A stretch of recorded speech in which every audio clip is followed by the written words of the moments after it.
భృంగీచ్ఛా నటనోత్కటః కరిమదగ్రాహీ స్ఫురన్ మాధవాహ్లాదో నాదయుతో మహాసితవపుః పంచేషుణా చాదృతః సత్పక్షస్సు మనోవనేషు సప్పునః సాక్షాన్మదీయే మనోరాజీవే భ్రమరాధిపో విహరతాం శ్రీశైలవాసీ విభు.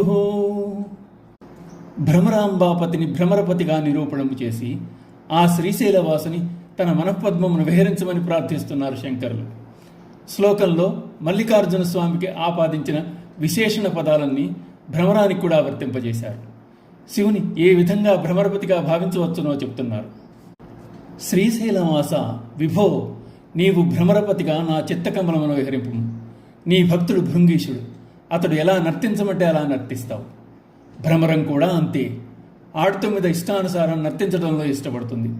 9 జాతిని అనుసరించి ప్రవర్తిస్తుంది. నీవు గజాసురుని మదమణిచావు.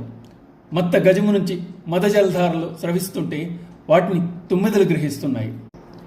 నీకు మోహిని రూపమును ధరించిన మాధవుని యందు ఆహ్లాదము జనించింది. భ్రమరం వసంతమునందు ఆహ్లాదం చెందుతుంది. 9 చెట్లు చిగిర్చిన పువ్వులపై వ్రాలి వాటిలోని తేనెను ఆస్వాదిస్తున్నాయి. నీది ప్రణవనాదం. ప్రణవం అంటే ఓంకారం. ఓంకార మంత్ర సంయుక్తం నిత్యం ధ్యాయంతి యోగినః కామదం మోక్షదం తస్మై ఓంకారాయ నమో నమః అని చెప్తోంది మహాన్యాసం. అయితే భ్రమరానిది ఝంకారం. నీవు మహాసితవపు, తెల్లటి గొప్ప దేహఛాయ కలవాడు. అయితే భ్రమరానిది మహా అసితవపు, నల్లని శరీర ఛాయ కలిగి మెరుస్తోంది. మన్మధుడు నిన్ను పుష్పబాణములతో కదిలించాడు. నీలో చైతన్యాన్ని కలగజేశాడు. లోకోద్ధరణ కొరకై మన్మధుడు తలపెట్టిన ఆ గొప్ప కార్యానికి సహకరించిన 9 పువ్వులపై వ్రాలి మహాదేవుని యందు ఉద్దీపనాభావాన్ని కలుగజేసి ఉత్తేజపరిచింది. ఆ కారణంగా అందరి చేత ఆదరించబడింది. నీకు విద్వద్రక్షణమందు అభిమానం అయితే సుమనోవనం అనగా దానికి పుష్పవనం అంటే ఇష్టం.